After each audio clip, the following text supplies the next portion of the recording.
ડૉક્ટરે બોલવાની હમણાં ના પાડી છે. થોડું હમણાં 5-6 દી આવ્યો છું ને મોડામાં, બહુ સત્સંગ કર્યો નથી. બેગના તો ઘરે જમી આવ્યો સત્સંગ રાખે. બોલો, જેને વાયક રાખ્યો એના ઘરે જમીન આવતો તો એને માથું ન નાખ્યું. બોલો, તમે થોડી હાથ ગયા થોડી કારણ કે ડૉક્ટરે હમણાં એમ કીધું છે ઓછું બોલો. એટલે ભાઈ ડૉક્ટર વેમ આવે છે, હું તો વેમાતો નથી. એ કે કાંઈ ઘોંઘાટમાંથી તમને થઈ ગયું છે. એ ઘોંઘાટમાંથી કાંક થઈ ગયું એના 22,000 મળે. કેટલા 22,000? બધે ફેરવી અને એવું કાંઈ નીકળ્યું નહીં. એટલે આપણે ડરવાની કાંઈ જરૂર નથી, પણ આ થોડુંક ઓછું બોલીએ તો સારું. એટલે આપણે ભગવાનનું પરમાત્માનું નામ વિશે બોલીએ છીએ એટલે એમાં તો કાંઈ થાય નહીં. કેમ ને કેમ બોલતા હોય ને કાંઈ નથી થતું, આમાં શું થાય? કેમ ને કેમ બોલે કાંઈ થાય? આપણે બધા જો અમુક માણસો બોલતા હોય તો આપણે એમ થાય કે આ માણસ છે ને હોય. તો આપણે તો પરમાત્માનું નામ લઈએ છીએ અને લાખોના ઉધાર આપણે કરવાના છે. એટલે આપણે બેસી રહીએ એ નથી આવે. હવે આપણે પંચમુખ ઉપર બેસી રહીએ ને તો એ સારું નહીં. એટલે બધા જે આવો એ કેટલી બધી ભાવના હોય કે જાય તો કંઈક બાપા બોલ સાંભળીએ તો મારે સત્સંગ તો લેવો જોઈએ. એટલે આપણે સત્સંગ તો ચાલુ રહેશે અને પછી તમારી વાણી પણ ચાલુ રહેશે. કે આપણાને આવો મનુષ્ય અવતાર મળ્યો છે, દેવોને દુર્લભ દેવો પણ ઈચ્છા કરે કે ભગવાન મને તો મનુષ્યનો અવતાર અને આપણને આપ્યો છે. આ એક ઘડી સમજવું બધાને વારંવાર.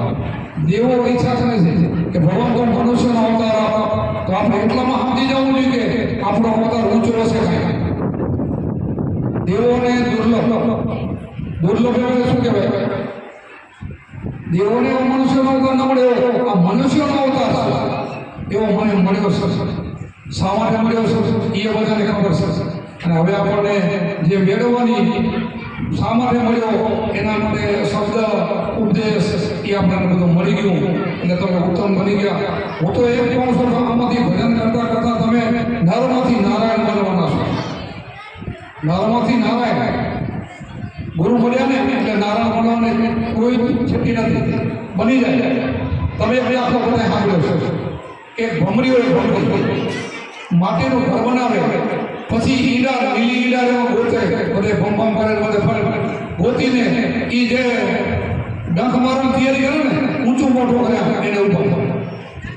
તો અમારે ભક્તિમાં ગુરુ ઉપદેશ એને આપણે એવા બેસી જાય ને એવા નહીં. અને બેસી જાય એવાને ઉપાડી દો તો એ ઉધાર ન થાય. નીચું નમી જાય ને ખામો ન જોવે ને એનો ઉધાર ન થાય. જેમ ઈડા પણ ભમરીના સામે ઊંચી થઈ જાય ને એને જ ઉપાડે અને એને પછી આપણે ડંખ મારે, પછી એને પીડા પણ થાય. પીડા સહન કરી લે, એને પોતાના ઘરમાં પૂરે મારી નાખવા, પછી માથે ગુજાર કરે. જો ગુજાર એ કેટલી તકી થાય? પહેલી ડંખ મારે, પછી માટીનું ઘર બનાવવાનું કેવડું હોય એમાં પૂરે, પછી એ ભૂકીને કરી એનો અવાજ કરે આગળ ઠાણા કે મારે અને પછી ઉપર અવાજ કરે. તો અવાજ સાંભળતા ઈંડામાંથી ભમરી બની જાય ઉપર ઉડવા મળે. આ તો દાખલો પાકો છે. ઈંડામાંથી ભમરી બને તો આપણે એમાં ગુરુ જેવા બનવા માટે આવું થવું પડશે. ગુરુ આપણને સંબંધની ઝટકી મારી, સંબંધની ઝટકી પણ મારી, ગુજાર પણ કર્યો, ગામો ગામ ફર્યા, એક ગામ આપણે ઘરો ઘર ફર્યા. આ ગુરુ બધું જ કર્યું. હવે આપણે એવું બનવા માટે એવા પ્રયાસ કરવાના છે. અને ચિત્તની ઝટકી લાગ્યા વિના એમ રીતે કિલ્તાને રીઝાવવાના તો ચિત્તની ઝટકીમાં નાખવી જોઈએ. આ સંબંધને સુરતા બે એક બનવી જોઈએ. અને બે એક બની જાય છે. આપણને બધાને ખબર છે જેમ ચોમાસું હોય, નદીઓ ગુજારો કરતી હોય, ભોગવાટ કરતી હોય, બધું સમુદ્રમાં ભળી જાય. ગંગા જમના ગોદાવરી સરયુ મેઘના બધી વેદિકા કેટલી શિપ્રા કેટલી નદીઓનું નામ છે. બધી જ નદીઓ એ સમુદ્રમાં પડે ને તમે એક નદીને ન બોલી શકો. આજે બોલો બધી નદીઓ સમુદ્રમાં પડે એ બધું સમુદ્ર રૂપ બની જાય. એમાં આપણે પણ આ બધી વર્તને વિરામ આપીને એવું બની જવાનું છે, એવા થઈ જવાનું છે. તો તમે નર્મથી ભગવાન જ છો. મમે પાસે જીવ લોકો કૃષ્ણ કીધું આ બધા મારા આંસુ છે. કૃષ્ણ ભગવાન પૃથ્વીકામાં મળ્યા છે, આ બધા આંસુ મારા છે. તો ગુરુ મહારાજે કહી શકે આ બધા આંસુ મારા છે, કહી શકે 100% સાચું છે. અને આપણે એવા થઈ શકે થવાય છે. એના માટે બીજું કાંઈ મૂંઝવણો પૂરો નથી. બીજાને મળ્યા મને કેમ મળ્યા? બધાને મળ્યા તો મને મળેલા જ છે. સમજણ ખૂટે છે. જે બધાને મળી ગયા ને એવા ને એવા ભગવાન આપણને મળી ગયા છે. કાંઈ ભૂલ નથી એમાં, પણ આપણે ક્યાં ક્યાં ખોટ રહેતી હોય, સમજણમાં ખોટ રહેતી હોય છે. સમજ આવી જાય તમે નીકળી જાઓ, આ નીકળી જવાના એવું સમજણ તમને મળ્યું છે. કાયમને માટે હરદમ જાગી હેતે ફેરો તો મળી જાય દિલ ના દાન. શું કીધું? હવે એમાં ખામી તમે રાખો તો શું કરો? શું કીધું કુંભારભાઈ? હરદમ જાગીને હેતે ફેરો તો મળી જાય દિલ ના દાન. સાધુભાઈ ફેરો હરિના માન, હરિની માન. ઓમ સૌની રટના રટી શેર બને બહુ સારા, શ્વાસ ઉશ્વાસે ધમણો ધોવે જતો રંગ દર્શાય ભાઈ બહુ સારા. સાધુભાઈ ફેરો હરિની માન. શું કીધું? ગુરુના ભેદથી ગગન ચડિયા દેખ્યા કેળા પરા, ઝગમગ ઝગમગ જ્યોતિ જલ કે નવ તારા. સાધુભાઈ ફેરો હરિની માન. આવી બધી વાણી છે. જણાણ જણાણ ઝાડની વાગે વાગે આનંદ ફરા, ધ્યાન કરીને જાગીને જોયું દર્શન આ મોરલી વાળા. આ મોરલી વાળાના દર્શન થયા. દર્શન દીધા પસો જોવા ઉગડી ગયા રોદિયાના તારા. પ્રેમ પ્રાર્થના બાપુ કુંભાર બોલ્યા મોટી ગયા દિલના અંધારા. સાધુભાઈ ફેરો હરિની માન. કુંભારની વાણી છે, આપણા દાદા કરવું છે. આ એક વાણીને તમે એ શીખીને ભજનમાં શીખીને ગાઓ અને પછી એનો સત્સંગ કરો ને તો તમે નીકળી ગયા. બસ એટલી વાત. અને સમજી ગયા તો નીકળી ગયા. આ બધા નીકળી ગયા ને સમજી ગયા કે આ વસ્તુ મારા છે. પેલી આની જરૂર છે, પછી આની જરૂર છે, પછી આની જરૂર છે, પછી છૂટી જાય. પછી કીધું ને કચરીમાંથી છૂટી કરી કેના ગાઓ કઈ ખોરાકવાળો માંથી કોઈ તો નીકળી ગયું બધું. શું કીધું? કચરીમાંથી હવે મારે કેની કરવી અને મારે ગીતે કે ના ગાવા. અંદર વાળો મેં માજી ફોડી લીધો હોય. જેમ બેનને ખબર હોય કે તમે દૂધ ધોઈ પછી એને ગરમ કરી પછી એમાં મેળવણ નાખો, પછી એક કે બે દી તમે આપવા દો, પછી એની છાશ ફેરો. કેટલી વાર છાશ ફેરો? માખણા વેલી વાર માખણા પછી છાશ ફેરવા શું થાય? બધા આ તો હમ ને આ ગુરુ ભેદની વાત છે. માખણ આયા પછી કોઈ પાયમાના સાહના ફેરે. શું કામ? એ આપણું માખણ આવ્યું હવે ને તાવાનું હોય, ઘી તાવાનું. પછી ઘી બને એટલે બગડે નહીં. ઘી 4 મહિના 6 મહિના 12 મહિના પડ્યું ઘી બગડે નહીં, કારણ ઘી કરી લીધું. પછી એને કઈ કઠણી બગડી કરવાની નહીં, પૂરું થઈ ગયું. એ માફક છે કે જેને આવું ભજન કર્યું ને એને પછી કાંઈ કરવાનું નથી. પછી હાલતા ચાલતા બેસતા ઉઠવા એના શ્વાસમાં નજર હોય. શ્વાસ તો બંધ થાય નહીં. જીવે ત્યાં આપણે શ્વાસમાં ભરવાના છે, એમાં ધ્યાન રાખવાનું છે, કાંઈ કરવાનું નથી. એમાં આપણે સુરતા રહી જાય.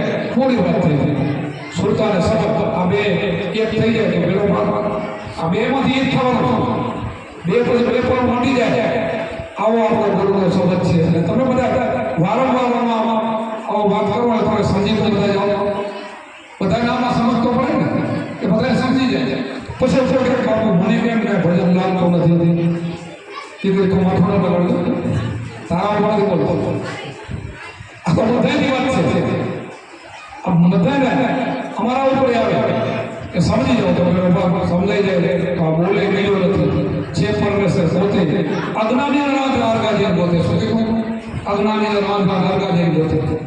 તો આપણે અજ્ઞાની શા માટે થવાનું? આંધળા સત્યા કે આંધળા શા માટે થવાનું? આપણે સમજેલા છીએ, આંધળા નથી દેખતા છીએ. આપણે દેખીએ છીએ, સારામાં સારું દેખીએ. આપણે દેખ્યું જગત નથી દેખતું. આપણે તો આખું ન હોય તો આપણે દેખીએ છીએ. આ તો છે ને કે ન હોય તો જોવાનો ગુરુમાં છે નથી કીધું છે. દિવ્ય દ્રષ્ટિ આંખથી નહીં, દિવ્ય ચક્ષુ. અર્જુનને કૃષ્ણ ભગવાને અર્જુનને દિવ્ય ચક્ષુ આપ્યું કે તને આંખથી કાંઈ નહીં દેખાય. એવું આપણને બધાને ગુરુમાં એવું ચક્ષ આપ્યું છે. એવું બધાને આપણને દેખાઈ ગયું છે. અંતરચક્ષુ ખોલી ગયા છે, હૃદય ખોલી ગયું છે. એટલે હવે કંઈ આપણે બહાર ભટકવાની જરૂર નથી. મનને મજબૂત કરીને ઘરમાં રહેવાનું છે. ઘર મેલીને પરઘર નથી ફરવાનું. ઘર મેલીને પરઘર ફરશો તો બધું બોલું એટલે એનો બધી આપણે એ હમણાં કોણ રાખે? ગુરુ પર આશીર્વાદ છે ને એ હમણાં રાખી ગયો કે તમારું સારું થશે, તમારું ભજન વધશે. એ તો બધી રાડું પડે છે. હવે ધ્યાન આપણે એમાં રાખવાનું છે. બેડો પાર થઈ જશે બધાનો. આશીર્વાદ મારા દિલથી જ બધા કે ખૂબ ખૂબ આશીર્વાદ, ખૂબ તમારું ભજન વધે. પણ ક્યારે વધે? તમારો ભાવ વધવો જોઈએ. અમારો આશીર્વાદ તો મળ્યો, પછી તમારો ભાવ વધવો જોઈએ. ભાવ નતો તો તમારો બેડો પાર. તો તમારો આ ફેરો બધો સફળ થઈ ગયો તો ઉજાગરા કરવાના વસૂલ થઈ ગયા. નહીં તો આપણે કચાશ થઈ જાય. વાણી ખૂબ સાંભળવી. અરે વાણી સાંભળશો તો વાણીમાંથી સત્સંગ નીકળશે. વાણી સત્સંગ જ છે. કોઈ સારી વાણી કરે પણ વાણી ક્રમ પ્રમાણે થવી જોઈએ. ગુરુમુખીને વાણી કેવી કરવી કે એક વાણી નીકળી ગઈ, બીજી નીકળી ગઈ, પછી એના લારે કેવી વાણી બોલવી. આપણે સારી ઊંચી વાણી બોલાઈ ગઈ ને આપણે સુરગુણ વાણી બોલી તો અહીંયાથી બધાને આ 1000 માણસને કંટાળો આવે તો એ ભાઈને પાપ લાગે. મારી વાત સમજાય છે? આટલા બધા જ્ઞાની પુરુષો હોય, એટલા બધા બેઠા હોય, ઊંચી વાણી દબાઈ ગઈ હોય, પછી કોઈ નીચી વાણી બોલે એને તો ખબર નથી, પણ એનું એને પાપ લાગે. એને ખબર હોવી જોઈએ. આ તો એક નસો નામનો હાથો ચડોનો ઉતરો પછી જ્યાં જોઈ ત્યાં મુદ્દો નથી. આ સતગુરુનો પાસો, આ સતગુરુનો પાસો છે ને એ બધે જ વ્યાપી રહ્યો છે. એટલે હવે મારી થોડી જણાય છે ને એટલું જ બોલાવજો ને કંઈ ઉગાર થશે મારી તકલીફ છે થોડી. આ છોકરા કહી દે હોમવર્ક મને ઓછો પતી ગયો લઈ જાય ના ભણવું હજી નથી મળ્યું. આ બધા સંભાળ રાખે છે મારી. એટલે હવે બીજા સંતોને આપણે આપશું. તો સત્ય ગુરુદેવ કી સનાતન ધર્મ કી अपने गुरु महाराज की जब मशीन चोटी है ना टीप चोटी